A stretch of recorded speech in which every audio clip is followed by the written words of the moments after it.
Assalamualaikum warahmatullahi wabarakatuh. Salam sejahtera bagi kita semua. Om Swastiastu, Namo Buddhaya, salam kebajikan. Hai, bersama kelompok 4, angkatan 13, gelombang 5 di sini, peserta Latsar CPNS Unsulbar 2022 akan membawakan podcast dengan tema Core Values ASN Kolaboratif. Saya Jisril Palayukan sebagai ketua bersama dengan anggota kelompok saya.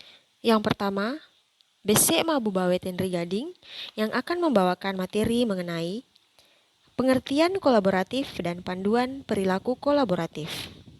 Yang kedua, Rahmi Nur yang akan membawakan materi mengenai penerapan nilai-nilai kolaboratif dalam konteks organisasi pemerintah. Yang ketiga, Etika Arianti Hidayat yang akan membawakan materi mengenai faktor-faktor penghambat penerapan nilai-nilai kolaboratif dalam konteks organisasi pemerintahan. Dan yang keempat, Hikmawati akan membawakan materi mengenai faktor-faktor yang mempengaruhi keberhasilan penerapan nilai-nilai kolaboratif dalam konteks organisasi pemerintahan. Nah, mari bersama-sama mendengarkan podcast kolaboratif berikut ini. Halo, Assalamualaikum warahmatullahi wabarakatuh. Di sini saya akan menjelaskan pengertian nilai kolaboratif dan panduan perilaku kolaboratif. Kolaboratif itu adalah bekerja sama secara keseluruhan serta membangun kerjasama yang sinergis. Panduan perilaku kolaboratif itu yang pertama memberikan kesempatan kepada berbagai pihak untuk berkontribusi. Yang kedua, terbuka dalam bekerja sama untuk menghasilkan nilai tambah. Yang ketiga, menggerakkan pemanfaatan berbagai sumber daya untuk tujuan bersama. Perwujudan perilaku kolaboratif itu ada beberapa poin. Yang pertama, menerima pendapat dan saran dalam menyelesaikan pekerjaan. Yang kedua, memuji keunggulan dan prestasi orang lain. Yang ketiga, membagi tugas, tanggung jawab, hak dan kewajiban kepada setiap anggota tim kerja secara profesional. Yang keempat, mengajukan diri terlibat dalam proyek secara sukarela.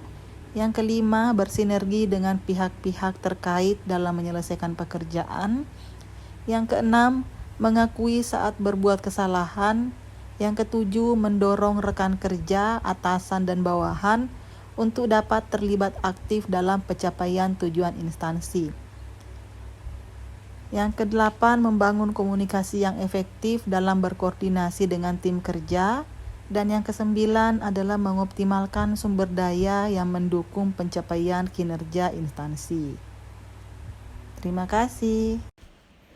Assalamualaikum warahmatullahi wabarakatuh.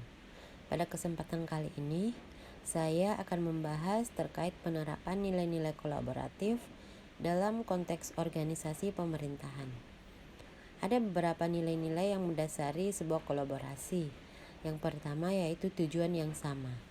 Kolaborasi adalah bekerja sama untuk mencapai tujuan bersama. Pada umumnya, kolaborasi melibatkan pembagian tugas, di mana setiap aktor kolaborasi, dalam hal ini lembaga pemerintahan, mengerjakan setiap pekerjaan yang merupakan tanggung jawabnya demi tercapainya tujuan bersama. Yang kedua yaitu kepercayaan. Dalam organisasi pemerintahan, kepercayaan adalah elemen yang sangat penting. Tanpa rasa percaya, kerjasama tidak akan ada. Cenderung menghindar dari tanggung jawab, terganggunya komunikasi, dan koordinasi tidak akan terjadi. Yang ketiga yaitu tanggung jawab.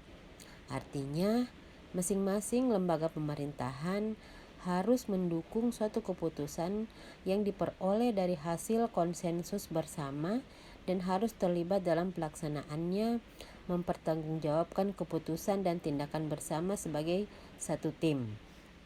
Yang keempat yaitu komunikasi. Artinya bahwa setiap lembaga pemerintahan harus membagi informasi penting secara terbuka, mampu untuk mengemukakan ide-ide dalam pengambilan keputusan. Faktor penghambat penerapan kolaboratif dalam pemerintahan. Yang pertama yaitu faktor kultural. Pada faktor ini sangat berkaitan dengan budaya yang dilakukan dalam kolaborasi. Kita ambil saja contoh dalam pengelolaan ruang terbuka hijau. Hasil penelitian masyarakat yang berada di sekitar ruang terbuka hijau itu memiliki budaya atau kebiasaan berternak hewan, misalnya hewan kerbau. Kebiasaan memelihara hewan menjadi masalah nyata yang dihadapi dalam proses kolaborasi ruang terbuka hijau. Selain itu, terdapat faktor kebiasaan atau budaya pemahaman masyarakat yang menganggap bahwa hanya pemerintah yang memiliki peran dan tanggung jawab terhadap pengelolaan. Dalam proses kolaborasi, peran serta masyarakat ini sangat diperlukan. Hal ini membuat kurangnya peran masyarakat dan masih rendahnya partisipasi mereka. Selain itu ada beberapa faktor lainnya seperti sumber daya manusia.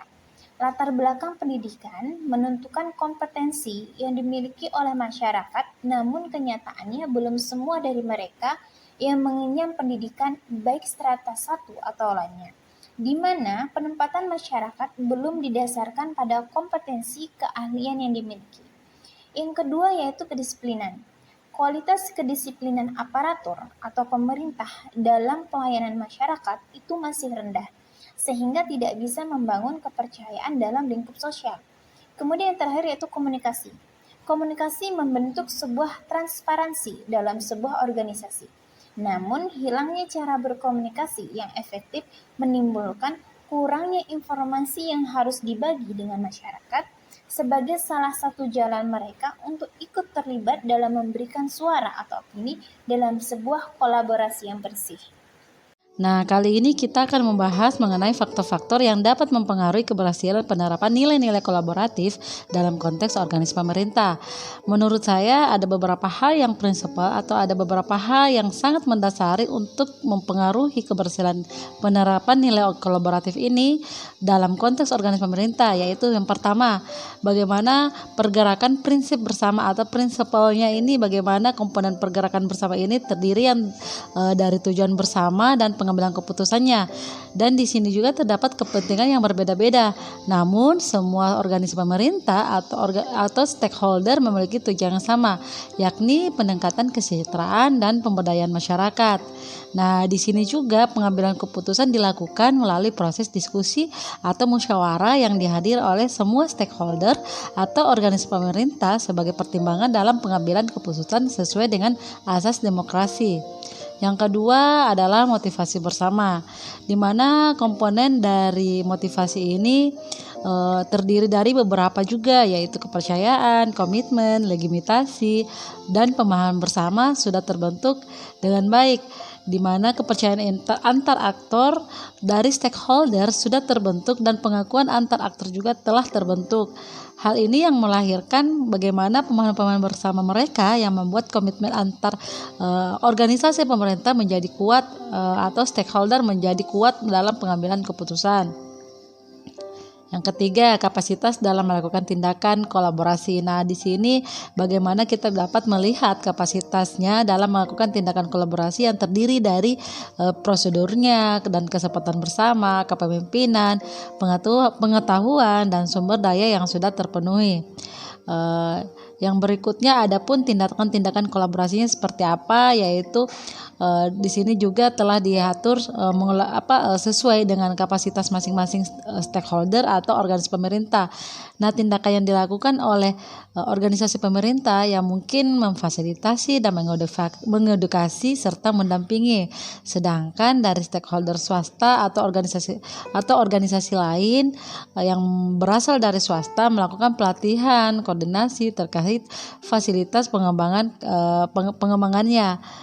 Nah, terus dari kesemuanya itu memang faktor-faktor ini sangat erat ya kaitannya, mulai dari kepercayaan, pembagian kekuasaan atau pembagian tugasnya, terus bagaimana juga gaya kepemimpinannya, strategi manajemennya, serta formalisasi pada pencapaian kolaborasi yang efisien, efektif, serta entitas publik.